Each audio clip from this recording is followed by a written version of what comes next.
ang dami-dami na namang nasasabik sa mga ganap nila Kim Chiu and Paolo Avellino. Parang a few days ago pa lang, di ba? Pero talagang grabe na agad yung pagsusumamo ng mga fans. But of course, naiintindihan ko naman yon kasi talaga namang parang hindi sila sanay na hindi nakikita or walang nababalitaan about Kim Chiu and Paolo Avellino sa isang linggo or sa isang araw, lalo na sa isang araw, lalo na sa isang linggo. Remember, parang bumabalik lang tayo, paulit-ulit tayo sa mga moment na halimbawa nung mga nawala nung nag-shoot si Paolo, nawala rin si Kim Chiu, of course, di ba? Nakita naman natin yun. Pero yung mga dating-dati pa, for example, yung silang dalawa talaga ang nawawala. Yun talaga, doon nagsimula yung mga pahulaan. Naaalala ko nga yun, merong pahulaan sa Palawan, may pahulaan pa sa, saan to? Bataan, ang dami-dami no ng mga time na yon. Sa isa lang naman ang ibig sabihin noon talagang ang fans talaga ng Kim Pao, ang Kim Pao Landia talaga. They always longing for talagang kasi ako naintindihan ko, sabi nga nila 'di ba, ang dami-daming kumbaga ang Kim Pao or sina Kim Chiu and Paolo Avellino ang source of happiness nila. So, ganun nga naman yon. Pag hindi nyo nakita in one day or in one week, lalo na in one month, talagang parang matutorture kayo, di ba? Ganun ang pakiramdam nun. Kaya naman, ayan, of course si Kim, alam naman natin, meron siyang mga, kasi talaga sa babae at lalaki, mas lamang talaga ang babae pagdating sa social media posting, di ba? Sila talaga yung may team, sila yung masipag. Ang lalaki kasi parang they don't care about social media naman di ba? Minsan nga naobliga lang sila dahil nga sa kailangan, dahil sa mga endorsement nila, yung mga ganon. Pero kung tutusin, lahat sila very private sa mga nakikilala ko So, halimbawa, kahit naman sila Daniel Padilla, puro project yung mga pinupost na very minimal, sobrang konti lang talaga yung kung mag-post sila ng tungkol sa personal na ganap nila sa buhay. Even Alden Richards, si Alden, di ba, alam naman natin, mas maraming ganap, pero karamihan ng ganap na pinupost niya, talagang may kinalaman lang sa trabaho niya Walang masyadong mga kung ano-ano, very private. So, ayun, of course, lalo na si Paolo Avellino, di ba? Talagang pag tinignan mo ang social media, makikita mo lahat lang ng lakad nila, lahat lang ng lakad niya, lahat ng endorsement niya, at syempre mga ganap nila ni Kim Chiu, yung mga ganon. At si Kim Chiu, meron siya mga unpublished video, no? Ito nga, ang ganda-ganda. So, alam nyo na kung sino ang photographer videographer pala ng mga kuha na yan, di ba?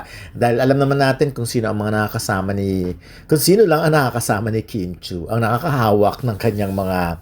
For example, actually mukhang camera nga yata ni Paolo yung mga ginagamit na yan. Or kung hindi man, of course, using Kim Chiu's camera, pero si Paolo, maraming beses na time and tested na yung ganun. And of course, ito nga yung sinasabi ni Kim na ganap last year. Di ba ito nga yung sinasabi nila na nag-celebrate na rin naman talaga ng 20th year. But to be honest, syempre, hindi pa naman talaga 20 years si Kim Chiu last na 2025. So, ayan, talagang mas maganda katulad dun, sinabi niya nga, ito talaga yung time na kailangan na nag-celebrate, na alam niya na ito yung year at day or month na talagang nag-showbiz siya. Kaya ito ang pinipilit, itong mas gusto niyang i-celebrate. Of course, big celebration din yung last year. Yun nga yung very controversial din yun, di ba? Dahil nakita nga doon sa mga naglabas sa mga pictures and videos, yung kumbaga yung mga ka-celebrate niya ng 20 years. But anyways, eto na, natutuwa lang ako sa Kim Pao Landia because dahil sa kasabihan nila, sila na lang yung mga gumagawa ng mga halimbawa ng mga edited version ng mga ganyan, di ba? Gumagawa sila na kung minsan akala ay isipin mo talagang parang totoo. Iisipin mo parang magkasama ba talaga? But of course, alam naman natin yun like laging naman sinasabi, di ba? Sana mag-video kayo or mag-edit kayo. Lagyan nyo ng edited para at least hindi nalilito ang mga kababayan o mga kapwa Kim Pao Landia na mga senior. Alam nyo, sa totoo lang, dahil sa eto natutuwa ako kasi parami ang mga nagiging kaibigan ko talaga, hindi lang dito sa Pilipinas, kundi sa abroad. Ang dami kong nakakachika ng mga, because of Kim Pao at sila yung mga silent fan talaga na nagkataon na nanonood sa amin. Pero kumbaga wala silang mga organization na sinasadian, wala silang mga group. So, Kaya nakakatuwa eh. Dumidiretso sila sa amin. Yung, kumbaga parang na-timingan nilang panoorin kami and then yun na dinidiretso na. Kasi like ang dami, no? Katulad ito, bago na naman si Madam Luisa Magante ng San Francisco. 'Di ba sa America rin. So nakachika ko lang siya for today. At nakakatuwa. Ayun nga, sabi niya wala siyang organization, wala siyang group. At talagang pero masaya siya na napapanood lahat ng mga ganap. Talagang ano rin siya, tumututok din sa mga ganap. Of course, ang si Madam Adelita Sukgang din, di ba? Yung mga ganon. And yung isa pa, yung iba na nandito sa Pilipinas, talagang kaya lang, katulad na, may mga effort din, nag-effort din talaga na makipagkita. So, anyways, tomorrow, sana magkaroon ako ng chance na makibalita pa no, sa Kim Pao. Although, iba kasi yung lakad ko tomorrow ng tanghali eh. So, titignan ko na lang kung if ever. Kasi meron kami mga pinag-uusapan ng mga ng corporate communication ng ABS pero hindi pa tungkol sa ganito. But anyways, sa mga nagtatanong tungkol sa attendance ng Kim Pao sa July 5 sa The Eddies sa Manila Marriott Hotel, hindi ko pa kasi makommit eh. Kasi parang this week pa lang kami magmi-meeting para malaman ko na kung naipadala na yung mga invitation. But for sure, alam na nila na tatanggap sila ng awards na Kim Chiu and Paolo Avellino, 'di ba? So, waiting lang ako sa kasi ngayon bago kasi ang president namin, so medyo iba yung sistema. Kaya hinihintay ko na lang at malalaman ko, i-announce at sasabihin ko rin naman sa inyo kung anong development sa Kim Pao pagdating sa or pagdalo sa July 5. So, sana nga parang hopefully nga makausap talaga sila para at least maging present. Alam mo may mga nababalitaan lang talaga ako no na may mga nagpaplano na talaga the Kim Pao na pumunta dun sa venue pero kasi ang liit lang kasi ng venue na yon. Parang dati nga parang 300 na tao pero ngayon, mas maliit pa yung kasi mas maraming ilalagay na camera, yung mga ganun. Although merong sa lobby, pwede naman doon. Kaya lang syempre, mas marami sila gusto nila mapapanood yung mga idol. But anyways, hindi naman natin mapipigilan yung ganun. Basta, ang alam ko lang, July 5 sa Manila Marriott, kung saan kung saan ginaganap naman talaga ang The Eddies taon-taon. So, Kung ang tinutukoy mo ay sina Kim Chiu at Paolo Avellino, maraming fans nga ang nagsasabing lakas magpasabik dahil sa kanilang mga sweet moments, projects, at mga pahaging na madalas pinag-uusapan online. Bilang mga public figure, natural na bawat kilos, larawan o mensahe nila ay binibigyan ng iba't ibang interpretasyon ng mga tagahanga. Kaya kapag may bagong post, event o interview, agad itong nagiging usap-usapan at nagdudulot ng excitement sa Kim Pao fans. Gayunpaman, mahalagang tandaan na maraming kumakalat na tsismis at espekulasyon tungkol sa kanilang relasyon. Hanggat wala silang malinaw na kumpirmasyon tungkol sa mga personal na detalye ng kanilang buhay, mas mabuting ituring muna ang mga ito bilang haka-haka lamang. Sa ngayon, masasabi na talagang malakas ang hatak ng tambalan nila sa publiko. Kaya naman bawat update tungkol kina Kim at Paolo ay mabilis na nagtitrend at inaabangan ng kanilang mga taga-suporta. Kung ang balita ay tungkol sa Kim Pao, lakas magpasabik. Ang masasabi ko ay nagpapakita ito kung gaano kalakas ang suporta at interes ng publiko kina Kim Chiu at Paolo Avellino. Maraming fans ang natutuwa sa bawat interaction nila dahil nakita nila ang magandang samahan, chemistry at respeto sa isa't isa. Dahil dito, kahit simpleng larawan, video o mensahe lamang ay nagiging malaking usapan sa social media. Ang ganitong klaseng excitement ay patunay na naging matagumpay ang kanilang tambalan sa pagkuha ng atensyon at pagmamahal ng mga manood. Sa kabilang banda, mahalaga ring maging maingat sa paghusga sa mga usaping may kinalaman sa kanilang pribadong buhay. Madalas na ang mga haka-haka tungkol sa relasyon ng mga artista ay nagmumula lamang sa obserbasyon ng mga netizen at hindi palaging nakabatay sa kumpirmadong impormasyon. Hanggat wala silang direktang pahayag, mas makabubuting igalang ang kanilang privacy at iwasan ang agarang pagbuo ng konklusyon. Ang isa pang kapansin-pansin dito ay ang dedikasyon ng kanilang fandom. Maraming tagahanga ang masaya sa bawat tagumpay ng dalawa at patutuloy na sumusuporta sa kanilang mga proyekto. Sa industriya ng showbiz, hindi madaling makabuo ng tambalang may ganitong kalakas na koneksyon sa audience, kaya hindi nakapagtatakang maraming tao ang sabik sa anumang update tungkol sa kanila. Sa huli, ang pagpapasabik na ito ay maaaring bahagi ng natural na excitement ng mga tagahanga na makita ang susunod na kabanata ng kanilang tambalan, sa trabaho man o sa personal na aspeto ng buhay. Ngunit ang pinakamahalaga pa rin ay ang suportahan sila batay sa mga kumpirmadong impormasyon at sa kanilang mga nagagawa bilang mga artista. Kung pag-uusapan ang balitang Kimpaw, lakas magpasabik ha. Talagang naiintindihan kung bakit maraming fans ang kinikilig at sabik sa bawat update tungkol kina Kim Chiu at Paolo Avellino. Sa totoo lang, hindi basta-basta nabubuo ang ganitong klase ng excitement sa isang love team o tambalan.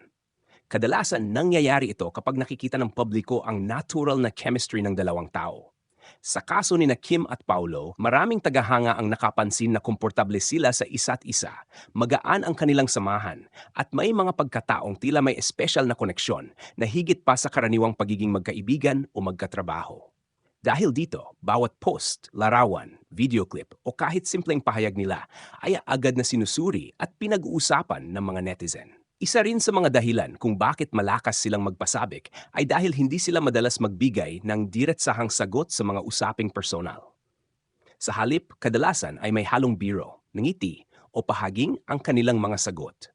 Dahil dito, lalong nagiging interesado ang mga tao at mas lumalakas ang usapan online. Ang ganitong sitwasyon ay nagdaragdag ng misteryo at excitement para sa mga tagahanga na patuloy na umaasang may magandang balitang darating. Ngunit sa kabilang banda, mahalagang tandaan na hindi lahat ng nakikita o nababasa online ay nangangahulugang kumpirmadong totoo. Madalas, ang mga haka-haka ay bunga lamang ng obserbasyon ng mga tagahanga. Kapag sikat ang dalawang personalidad, normal na magkaroon ng iba't ibang interpretasyon sa kanilang mga kilos.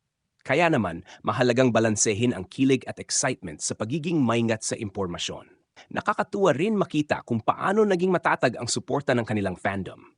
Sa panahon ngayon na mabilis magbago ang interes ng publiko, hindi madaling mapanatili ang ganoong kalakas na following. Ipinapakita nito na maraming tao ang humahanga hindi lamang sa kanilang tambalan, kundi pati na rin sa kanilang mga individual na personalidad at karera.